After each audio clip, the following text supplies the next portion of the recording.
इस कहानी में हमें दिखाया जाता है कि एक जहरीला वायरस फैलने की वजह से पूरी दुनिया के सभी इंसान ज़ॉम्बी में बदल चुके हैं। लेकिन ये कोई आम ज़ॉम्बी नहीं, बल्कि ये इतने तेज है कि दौड़ते हुए हवाई जहाज को भी पकड़ सकते हैं। कुछ तो इतने चालाक हैं कि इंसानों से भी हटकर सोच सकते हैं, और कुछ ज़ॉम्बी कई किलोमीटर दूर अपने टारगेट को सूंघने की ताकत से ढूंढ सकते हैं। लेकिन इस खतरे से घिरी हुई दुनिया में अब सिर्फ 2 ही इंसान जिंदा बचे हैं। क्या ये दोनों सर्वाइव कर पाएंगे या नहीं जानते हैं। आज की इस वीडियो में कहानी की शुरुआत में हम एक लड़के को देखते हैं जो अपने कमरे में बैठकर टीवी पर कार्टून देख रहा होता है कि तभी अचानक टीवी का सिग्नल चला जाता है और स्क्रीन पर एक एजेंसी रिपोर्ट आने लगती है। ये खबर उस लड़के की मुस्कुराहट छीन लेती है। टीवी में बताया जाता है कि दुनिया भर में एक बहुत ही जहरीला वायरस फैल गया है, जिससे इन्फेक्टेड लोग कुछ मिनटों के अंदर भयानक ज़ॉम्बी जैसे बन जाते हैं। ये वायरस बहुत तेजी से फैलता है और पूरी दुनिया इस वायरस की चपेट में आ चुकी है। टीवी में बताया जाता है कि जो भी ये खबर सुन रहा है वो जल्दी से खुद के लिए कोई सेफ जगह देख ले। लड़का ये सब देख ही रहा होता है कि अचानक ऊपर के कमरे से अजीब तरह की आवाज आती है। वो आवाज सुनकर लड़के के गले में सांसें अटक जाती है। लड़का धीरे धीरे ऊपर जाकर देखता है तो पता चलता है कि ये उसकी बड़ी बहन का मजाक था। उसके बाद ये दोनों लड़के अपनी माँ के कमरे की तरफ जाते हैं और वहां जाकर ये देखते हैं कि उनकी माँ बहुत परेशान है। वो अपने हस्बैंड को फोन करके इस सिचुएशन के बारे में बताती है। उसका हस्बैंड, जो एक पायलट है, वो अपने बच्चों और वाइफ को बताता है कि हर तरफ ये वायरस तेजी से फैल रहा है, इसलिए तुम सब घर पर मेरा इंतजार मत करो और जल्दी से किसी तरह करके इस शहर से दूर निकल जाओ। वो अपने बच्चों से कहता है कि परेशान मत हो, तुम्हें कुछ नहीं होगा, तुम्हारी माँ तुम्हें एक सेफ जगह में ले जाएगी। वो अपने हाथ में पहना हुआ लकी ब्रेसलेट अपने बच्चों को दिखाता है, क्योंकि ये ब्रेसलेट उसकी बेटी एबिगेल ने बनाया था। ये देखकर एबिगेल बहुत खुश हो जाती है। दूसरी तरफ उनकी माँ जल्दी जल्दी से सामान इकट्ठा कर रही होती है। तभी उन्हें बाहर से चिल्लाने की आवाजें सुनाई देने लगती है, इसीलिए वो जल्दी से अपने दोनों बच्चों को लेकर घर से बाहर निकल आती है। जैसे ही वो कार में बैठने वाले होते हैं, अचानक एक ज़ॉम्बी उन बच्चों की माँ पर अटैक कर लेता है। डर के मारे ये एबिगेल जल्दी से कार के नीचे छुप जाती है और अपनी आंखों के सामने अपने छोटे भाई और माँ को ज़ॉम्बी के हाथों मरते हुए देखती है। वो ज़ॉम्बी उस छोटी बच्ची को देखती है, एक पड़ता है, सारा हारा है, नहीं पाता और वहां से चला जाता है। ये छोटी लड़की डर से कांप रही होती है कि तभी वो देखती है कि उसकी माँ भी एक ज़ॉम्बी बन चुकी है। लड़की की माँ अपनी बेटी को देखकर उसकी तरफ बढ़ने लगती है, इससे पहले कि वो अपनी बेटी को मार पाती। ठीक उसी समय पर एक अंकल रिश्ते की तरह नॉइस आकर एबिगले की माँ को मार देता है और एबिगले को बचा लेता है। थोड़ी देर बाद वो देखते हैं कि एबिगले का छोटा भाई भी ज़ॉम्बी में कन्वर्ट हो रहा है, इसलिए वो आदमी लड़की को कान बंद करने के लिए कहता है और उसके ज़ॉम्बी बन चुके छोटे भाई को भी गोली मार देता है।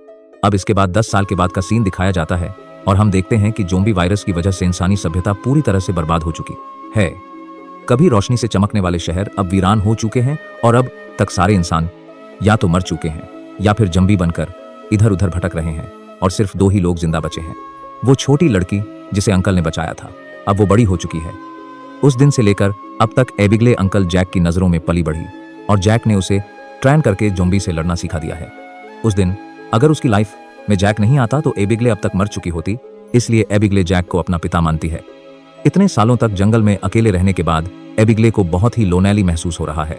क्नॉइस उसकी सबसे बड़ी इच्छा है कि उसे कोई इंसानी बस्ती मिल जाए जहां वो लोगों के साथ मिलकर रह सके, लेकिन जैक को लोगों के बीच रहना बिल्कुल भी पसंद नहीं। रात को जब वह दोनों जंगल में कैंप लगाकर सो रहे थे, तभी किसी की आवाज से जैक की आंख खुल जाती है। वो धीरे से अपने कैंप से बाहर निकलकर देखता है कि तभी एक ज़ॉम्बी जैक पर हमला कर देता है, लेकिन जैक लगातार गोलियां चलाकर उसे मार देता है और भी वहां पर पहुंच जाती है। इन दोनों को पिछले 10 सालों से जंगल में ज़ॉम्बीज का शिकार करते हुए इतना एक्सपीरियंस तो हो गया था कि ज़ॉम्बी झुंड बनाकर एक साथ मिलकर रहते हैं। वो समझ जाते हैं कि आसपास और भी जरूर ज़ॉम्बीज होंगे, इसलिए वो जल्दी यहाँ से निकलने की तैयारी करने लगते हैं और घोड़े पर बैठकर निकल जाते हैं। तभी रास्ते में उनके घोड़े हिनहिनाने लगते हैं। जैक समझ जाता है कि खतरा नजदीक है। दोनों चारों तरफ देखते हैं तो दूर एक जीप ज़ॉम्बी से गिरी हुई दिखाई देती है, जहां एक नॉर्मल इंसान खुद को ज़ॉम्बी से बचा रहा था। अब वैसे भी दुनिया में इंसान बहुत ही कम बचे थे, इसलिए अब इन दोनों को हर हाल में उस आदमी को ज़ॉम्बी से बचाना था। जैक एबिगेल के निशाने का टेस्ट भी लेना चाहता था, इसीलिए वो उसे कहता है कि तुम इस आदमी को बचाओगी ताकि पता चले कि वो पूरी तरह से ट्रेन हो चुकी है या नहीं। जैक उसे कहता है कि सुकून से टारगेट को निशाने पर करो और फिर उसे शूट कर दो, लेकिन जल्दबाजी में गोली चला लेती है, जिससे वो गोली ज़ॉम्बी के साथ साथ उस सर्वाइवर को भी लग जाती है। ये देखकर जैक एबिगेल पर काफी गुस्सा करता है, जिसके बाद वो दोनों इंसान के पास जाते हैं। वो देखते हैं कि ये आदमी अब बच नहीं सकता, इसलिए जैक उसे खुद ही मार देता है ताकि अगर उसे ज़ॉम्बी ने काटा हो तो वो दोबारा जिंदा ना हो जाए और हमारे लिए खतरा ना बने।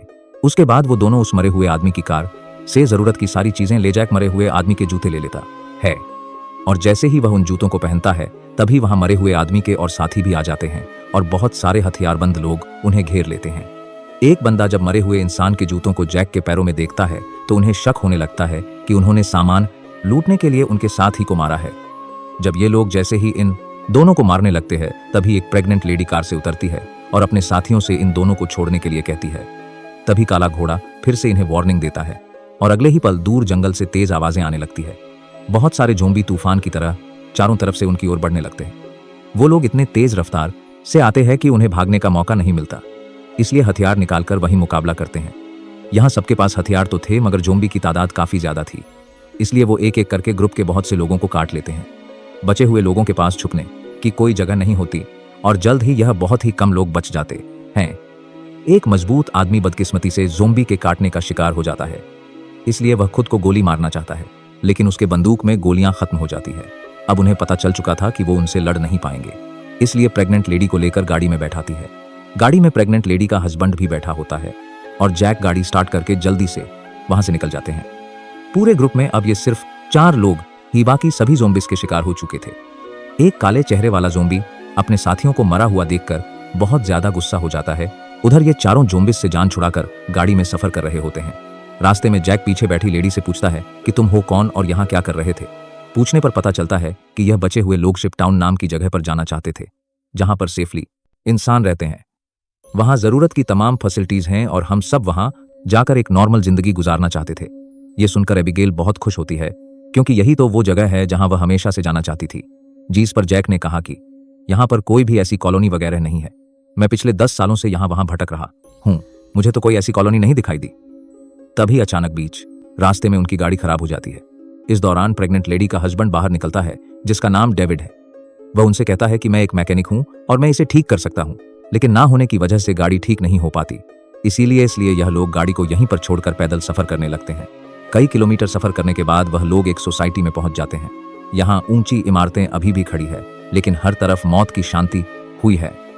ये लोग सबसे पहले इस जगह की अच्छी तरह से जांच भी करते हैं। जब उन्हें कोई खतरा महसूस नहीं होता तो ये लोग रात यहाँ गुजारने का फैसला करते हैं। रात को वह लोग आग जलाकर खाना पकाते हैं। शिप टाउन नाम के उस जगह पर जाने के लिए बहुत बेताब थी। वह उस प्रेग्नेंट औरत से उस जगह के बारे में बातचीत करने लगती है। प्रेग्नेंट औरत उसे बताती है कि हमारा पहले से उस शिप टाउन में रहने वाले लोगों के साथ रेडियो पर कांटेक्ट हो चुका है। वह एक बहुत ही खूबसूरत जगह है जहां हम आजादी से रह सकते हैं। ये बातें सुनकर की आंखों में चमक उठी। दूसरी तरफ जैक बाहर चारों ओर जाल बिछा देता है ताकि अगर वह लोग सो भी जाए तो खतरा करीब होने पर फौरन पता चले। जैक अंदर आकर एक मैप निकालता है और सबको समझाता है कि वो मेगन और डेविड को कुछ दूर तक पहुंचाएगा और उसके बाद साथ दोनों अलग अलग रास्ते पर चले जाएंगे। लेकिन जैक के इस फैसले से खुश नहीं थी। वो जैक के पास जाकर उससे बहस करती है कि डेविड अपनी प्रेग्नेंट वाइफ को उस जगह तक सेफली नहीं पहुंचा पाएगा, इसलिए हमें उनके साथ चलना चाहिए। जैक कहता है हमें समझदारी से काम लेना चाहिए। देखो, जहां लोग ज्यादा होते हैं वहां पर खतरा भी ज्यादा होता है। लेकिन एबिगेल जैक के इस फैसले से नाराज होकर चली जाती है। हालांकि दोनों को यह नहीं पता होता कि वह काले चेहरे वाला ज़ोंबी उनकी गाड़ी को सूंघते हुए वहां तक पहुंच चुका है। अगली सुबह एबिगेल छत पर बैठकर अपने बचपन की फोटोज देख रही होती है कि अचानक नीचे थपेड़ों से सरसराहट की आवाज आती है। वो समझ जाती है कि ज़ोंबी अंदर आ गए हैं और सबको वार्निंग देने के लिए नीचे दौड़कर जाती है कि तभी रास्ते में एक ज़ोंबी भी उसके पीछे लग जाता है। एबिगेल खुद को बचाते हुए ऊपर सीढ़ियों पर चढ़ने लगती है और पीछा करने वाले ज़ोंबी को झटका देते हुए नीचे गिरा देती है। लेकिन इस चक्कर में उसका बैलेंस बिगड़ जाता है जिससे वह भी नीचे गिरने वाली होती है। लेकिन तभी जैक ने वक्त पर आकर उसे बचा लिया। थोड़ी देर बाद काले चेहरे वाला ज़ोंबी अपने साथियों के साथ वहां पहुंच जाता है क्योंकि उसे पता चल जाता है कि उनका साथी कहां पर मरा है। लेकिन वह पहले से बिछाई गई जाल में फंस जाते हैं जिसमें काफी सारे ज़ोंबी मारे जाते हैं। जैक धमाके की आवाज सुनकर समझ जाता है कि ज़ोंबी का झुंड उस जगह तक पहुंच गया है जहां हम कल रात ठहरे थे और ज़ोंबी अभी तक उनका पीछा कर रहे हैं। लेकिन अच्छी बात यह थी कि ये लोग उस जगह को छोड़कर वहां से आगे निकल चुके थे। तभी रास्ते में एबिगेल को याद आता है कि थोड़ी दूर पर एक छोटा सा हवाई अड्डा है जहां पर मेरे फादर काम किया करते थे। शायद वहां कुछ हवाई जहाज बचे हो जिससे हम आसानी से शिप टाउन तक पहुंच सकते हैं। लेकिन जैक कहता है कि अगर हम एयरपोर्ट गए तो वह एक खुली जगह है और अगर वहां हमारे पास जान बचाने का कोई रास्ता नहीं होगा और मुश्किल है कि हमें वहां एरोप्लेन भी मिल जाए। लेकिन एबिगेल के बार बार कहने पर वह वहां जाने के लिए मान जाता है, जिसके बाद ये लोग एयरपोर्ट आ गए। लेकिन यहां पर कोई भी एरोप्लेन नहीं था। जैक कहता है देखा, मैंने कहा था यहाँ पर कोई भी एरोप्लेन नहीं होगा। लेकिन जब वह लोग वहां पर एक छोटे से गरज में पहुंचते हैं तो गरज का दरवाजा खोलते ही लकली वहां उन्हें एक छोटा एरोप्लेन मिल जाता है। ये देखकर ये लोग बहुत खुश हो जाते हैं क्योंकि अब उनका शिप टाउन तक पहुंचने का रास्ता आसान हो गया। लेकिन ये हवाई जहाज बहुत दिनों से इस्तेमाल नहीं हुआ था, इसलिए मैकेनिक डेविड कहता है कि उसे ठीक करने की जरूरत है, ज्यादा नहीं, मैं उसे 10,15 मिनट के अंदर ठीक कर दूंगा। जब तक डेविड एरोप्लेन को ठीक करता तब तक जैक और एयरपोर्ट में कुछ कानून की चीजें ढूंढने लग जाते हैं। तभी डेविड दूरबीन से देखता है कि दूर से बहुत सारे ज़ॉम्बी जा रहे हैं, जो बहुत सारे ज़ॉम्बी जा रहे हैं, जो बहुत सारे ज़ॉम्बी जा रहे हैं, जल्द एरोप्लेन तक पहुंच जाएंगे। वह लोग दौड़कर आते हैं और उन दोनों को वार्न करते हैं कि हमें जल्दी से एरोप्लेन को स्टार्ट करना होगा, नहीं तो ज़ॉम्बी यहां पहुंचकर हमें मार देंगे। अबिगेल जल्दी से पायलट की सीट पर बैठ जाती है। वहां पर मौजूद बुक्स को रीड उसके फादर पायलट थे, इसलिए उसने अपने फमदर से एयरप्लेन को कंट्रोल करने की थोड़ी बहुत जानकारी सीखी थी और जैक ज़ॉम्बीज़ को शूट करके उन्हें रोकने की कोशिश करता है। एबिगेल जैसे तैसे करके एरोप्लेन को स्टार्ट कर लेती है, लेकिन तब तक बहुत देर हो चुकी थी। वहां बहुत सारे ज़ॉम्बी रनवे तक पहुंच जाते हैं। उनकी रफ्तार काफी तेज थी और उनमें से एक ज़ॉम्बी एरोप्लेन के दरवाजे तक पहुंच भी जाता है, लेकिन जैक उसे गोली मारकर प्लेन को उसे छुड़ा लेता है और जहाज के कंट्रोल को समझ जाती है। इस तरह से ये लोग जहाज को टेक ऑफ कर लेते हैं। हवाई जहाज में बैठे सभी लोग बहुत खुश हैं क्योंकि वो जल्द ही सीधे शिप टाउन पहुंच जाएंगे। लेकिन ये खुशी थोड़ी ही देर की मेहमान थी। जैसे ही ये लोग थोड़ा सा आगे गए तो अचानक जहाज के इंजन में से धुआं निकलने लगा, क्योंकि ये जहाज पिछले 10 सालों से हवा में सफर नहीं कर पाया था। इसीलिए इसका इंजन ब्लास्ट हो जाता है और प्लेन नीचे की तरफ जाने लगा। जैक समझदारी से काम लेते हुए एरोप्लेन का एक पेड़ में क्रैश लैंड करता है, जिससे उन्हें थोड़े बहुत चोट तो आ जाते हैं पर इनकी जान बच जाती है। प्लेन तो अब इस्तेमाल लायक नहीं बचा था, इसलिए अब उन्हें दोबारा फिर से पैदल सफर करना पड़ेगा। काफी दूर तक पैदल चलने के बाद वो लोग एक सुनसान रेलवे स्टेशन तक पहुंच जाते हैं। रात हो चुकी थी। ये लोग आसपास खतरा चेक करते हैं। जब उन्हें कोई भी ज़ॉम्बी नहीं नजर आता, लोग यहीं पर रात गुजारने का फैसला कर लेते हैं। वो लोग मैप पर अपना लोकेशन देखते हैं, जिससे उन्हें पता चलता है कि अब ये लोग शिप टाउन से सिर्फ 2 दिन की दूरी पर है। यहाँ वो प्रेग्नेंट लेडी जैक के पास आती है और जैक का शुक्रिया अदा करती है। वो जैक से कहती है कि अगर तुम ना होते तो हम कभी भी यहाँ तक नहीं पहुँच पाते। ये सुनते हुए जैक को भी मेगन से हमदर्दी होने लगी। वो उसे अपनी स्टोरी सुनाता है कि आज से 10 साल पहले जब ये ज़ॉम्बी वायरस शुरू हुआ था तो उसे सबसे पहले अपनी पत्नी को जान से मारना पड़ा, क्योंकि वो उसे काटने आ रही थी। इसलिए तब से लेकर आज तक उसके अंदर का इंसान कहीं मर सा गया है। अब इस दुनिया में सिर्फ उसके पास अबिगेल ही है जिसे वो हर एक कीमत पर जिंदा रखेगा। और जैक मेगन से ये भी कहता है कि अब उसका इरादा बदल चुका है।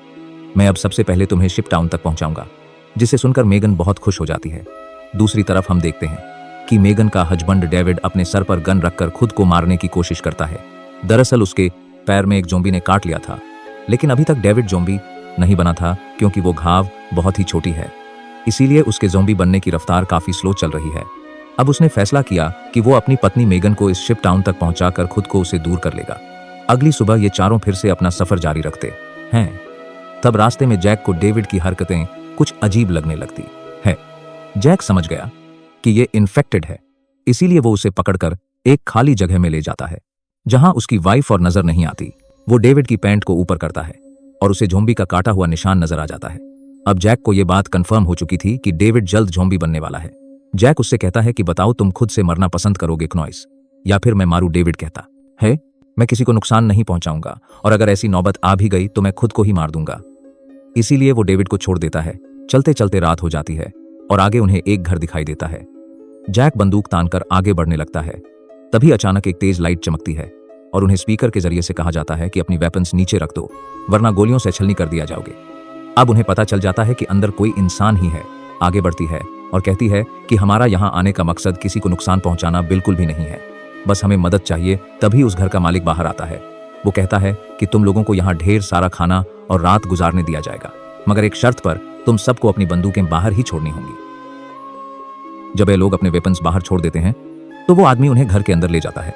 ये आदमी सबको घर के अंदर वेलकम करते हुए बताता है कि मैं एक साइंटिस्ट हूँ, मैं यहाँ पर अकेला रहता हूँ। अगर मैं चाहता तो यहाँ से जा सकता था, लेकिन ऐसी जगहों पर मुझे रिसर्च करने में आसानी होती है। यहाँ वो इन सबको बहुत अच्छा खाना देता है, जिसे वो सब देखकर हैरान होते हैं, क्योंकि ऐसा खाना उन्होंने काफी लंबे अरसे से नहीं खाया था। वो लोग खाने पर टूट पड़ते हैं। खाना खाने के बाद वो साइंटिस्ट इन लोगों के लिए ड्रिंक्स भी लाता है। वो सब बहुत खुश थे क्योंकि इतने हाना है डान कर दे है। दिनों बाद सबको आराम से बैठकर बातें करने का मौका मिलता है, लेकिन साइंटिस्ट की बातें सुनते हुए उन्हें कुछ अजीब लगता है। साइंटिस्ट कहता है कि देखो, ये जो वायरस फैला है, वैसे तो ये बहुत बुरी चीज है, लेकिन दूसरी तरफ इससे इंसान अपग्रेड भी हुए हैं। जैसे कि कमजोर इंसान खत्म हो जाएंगे और जो ताकतवर होगा वो जोम्बी बनकर जिंदा रहेगा। वो कहता है कि जोम्बी सिर्फ खाने के लिए जीते हैं, ना कि तरक्की के लिए, इसलिए जोम्बियस को दुनिया पर राज करना चाहिए। ये सुनकर उन चारों को बहुत ही अजीब लगने लगता है। तभी डेविड को अपनी तबीयत ज्यादा खराब लगती है और वो बाथरूम में जाता है। बाथरूम जाकर वो शीशे में देखता है कि उसकी बॉडी में वायरस पूरी तरह से फैल चुका होता है। जब डेविड वापस हॉल में आता है तो देखता है कि जैक और बाकी लोग बेहोश पड़े हैं।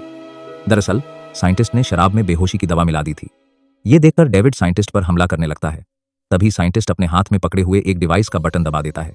डेविड को अचानक बहुत कमजोरी महसूस होती है और वो जमीन पर गिर जाता है।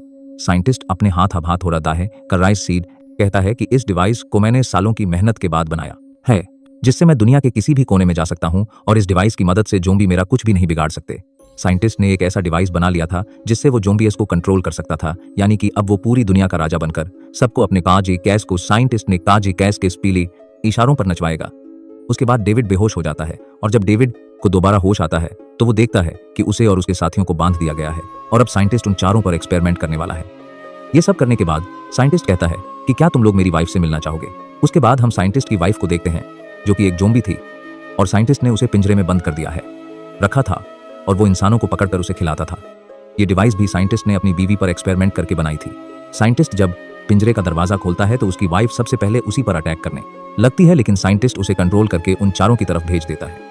वो जैक पर हमला कर देती है लेकिन वो उसे लात मारकर पीछे धकेल देता है। लेकिन तभी डेविड वायरस की ताकत से तोड़ देता है और अपने बाकी साथियों को भी छुड़ा देता है। घर का मालिक खतरा भांपकर तुरंत भाग जाता है। उसके बाद वो चारों भी अपना सामान लेकर जल्दी से बाहर निकल आते हैं। लकली बाहर उन्हें साइंटिस्ट की गाड़ी मिलती है और ये चारों उसी में बैठकर जंगल की तरफ निकल जाते हैं। लेकिन साइंटिस्ट हार नहीं मानने वाला था। वो अपने डिवाइस के जरिए जोम्बी के झुंड को कंट्रोल करके उनका पीछा करवाता है। जैक गाड़ी की स्पीड को बढ़ाकर जोम्बी को काफी पीछे छोड़ देता है, लेकिन आगे का रास्ता बंद था। अब उनके पास पैदल जाने के अलावा और कोई चारा नहीं है। थोड़ा सा आगे पैदल चलने के बाद जोम्बी दोबारा उन तक पहुंच जाते हैं। डेविड जान जाता है कि उसके पास ज्यादा वक्त नहीं है, वो कुछ ही देर बाद जोम्बी बन जाएगा। इसलिए वो उन लोगों से आगे बढ़ने को कहता है और खुद पीछे रहकर जोम्बी को रोकने का फैसला करता है, लेकिन उसकी वाइफ उसे जाने नहीं देना चाहती थी। जी इस पर डेविड कहता है कि तुम्हें हमारे बच्चे के लिए जिंदा रहना होगा और ये सब मैं अपने आने वाले बच्चे के लिए कर रहा हूँ। उसके बाद डेविड जोम्बी से लड़ पड़ा और बड़ी बहादुरी से उनका सामना करने लगा। काफी देर तक वो जोम्बी उसको रोक लेता है और उसके साथ ही जोम्बी से काफी दूर चले जाते हैं। लेकिन तभी एक जोम्बी आकर देव को मार देता है। जैक मेगन को गोद में लेकर आगे की तरफ बढ़ता है और फाइनली ये लोग उस जगह तक पहुंच जाते हैं जहां पर इंसानों की बस्ती थी। मदद मांगने के लिए चिल्लाने लगती है क्योंकि उनके पीछे बहुत सारे थे। ऊपर टावर पर बैठे 2 पहरेदारों ने उन्हें देख लिया और वो अब स्नाइपर से को शूट करके उन्हें कवर देने लगे। जल्द ही उन लोगों के लिए एक बोट भी भेजी जाती है और ये तीनों उस बोट में बैठकर शिप टाउन के अंदर पहुंच जाते हैं। काले चेहरे वाला जोम्बी अपने साथियों को आगे बढ़ने से रोकता है क्योंकि आगे पानी का रास्ता है और वो उसे कर सकते थे। दूसरी तरफ की डिलीवरी होने वाली थी और उसे तुरंत इलाज की जरूरत थी। अच्छी बात यह है कि यहाँ डॉक्टर और हॉस्पिटल की फैसिलिटी भी मौजूद थी। अगली सुबह हम देखते हैं कि इस जगह को कई बड़े जहाजों से जोड़कर एक टाउन बनाया गया है जिसके चारों तरफ पानी है। जैक एबिगेल से कहता है कि अब हमें यहाँ से जाना चाहिए, लेकिन ने यही रहने का फैसला कर लिया है। उसे लोगों के बीच रहने में बहुत मजा आ रहा है।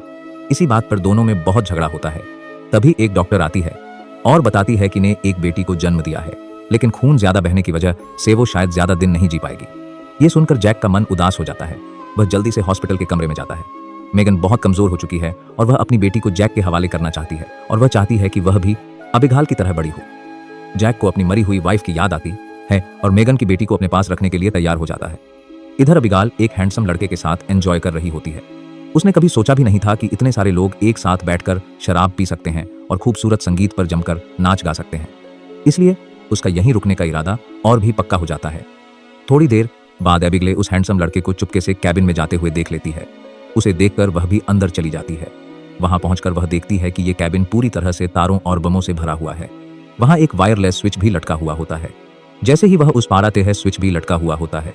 स्विच को टच करती है, तभी वह लड़का भाग कर आता है और बताता है कि उन्होंने शिप टाउन के नीचे बम लगाए हैं। अगर कभी ये जगह खतरे में पड़ती है तो लोग उस रास्ते से भाग जाएंगे और बाहर से इस जगह को उड़ा देंगे। लेकिन दोनों को बिल्कुल भी अंदाजा नहीं होता कि ये दिन इतनी जल्दी आ जाएगा। वह साइंटिस्ट हो सके में वहां तक पहुंच जाता है जिनके सहारे वह इस दुनिया पर राज करना चाहता है। वह अपने कंट्रोल डिवाइस के जरिए उस काले चेहरे वाले जोम्बी राजा को अपने कंट्रोल में कर लेता है। साइंटिस्ट की मदद मिलने के बाद शिप डाउन के नीचे का पानी अब उन्हें नहीं बचा सकता था। बहुत सारे जोम्बी पानी के नीचे से उन शिप पर पहुंच जाते हैं। लोगों पर अचानक अटैक कर लेते हैं, जिनमें से बहुत से लोग मारे जाते हैं।